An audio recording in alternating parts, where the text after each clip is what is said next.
Good afternoon and welcome to POG. This is Kim. I'm in Philadelphia. It is June 23rd. It's about 75 degrees here, which is a nice cool day. Yesterday it was rainy and cold. The day before it was kind of like miserable still, but the day before that it was like 90 degrees. Today's topic is butterfly bush.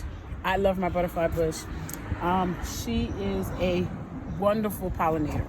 She brings all kinds of life to my garden. She'll have bees, she'll have butterflies, she'll have praying mantis, she has ladybugs, she has all kinds of stuff that comes to them. And hopefully, as we're standing here, you'll see some bees fly by and you'll see some butterflies come through. But one of the best parts about her is she's a perennial, which means she comes back every year.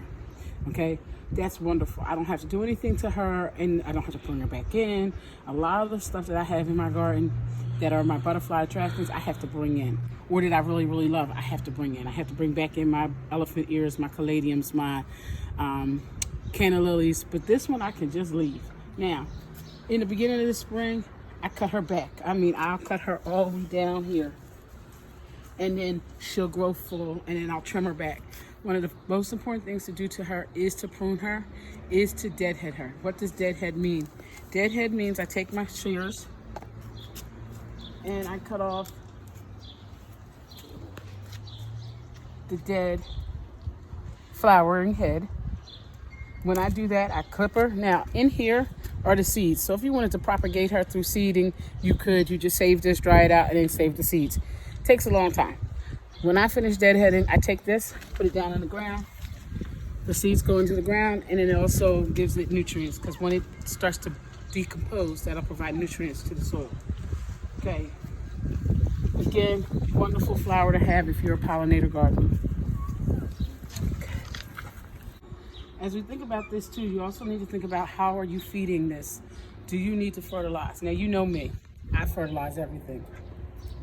She gets, from me, in my garden, I give her eggs, I give her banana water, and I give her coffee grinds. Now, coffee grinds go on the bottom, and so do the eggshells. And remember, you don't need to, but because I do everything, she gets everything. Okay, and if you're closely looking, cameraman, there's a bug that will pollinate this little type of bee. Okay, I'll put this up here. Now, we're going to go back to the back for a minute because I want to show you what it looks like when you propagate. What I do when I'm propagating is I cut off a stem. And this is actually the first time I'm doing propagating of her. So, let's go out. I'm going to put that squirrel. Look at the peacock there. I propagated it. I cut off to propagate it. I cut off a piece. I put some hormone growth at the bottom. I just did this morning, so we'll see how it happens. It says it'll take about 5 to 10 days to grow roots, and then I put it in some soil, and I will then water it and do what I normally do. In addition, you can mulch her, and you can give her some compost. If you find that your butterfly bush is not blooming, you then want to make sure she's getting enough sunlight, and make sure you give her a lot of area to grow. I hope you enjoyed this one on butterfly bushes. Thank you and have a nice day.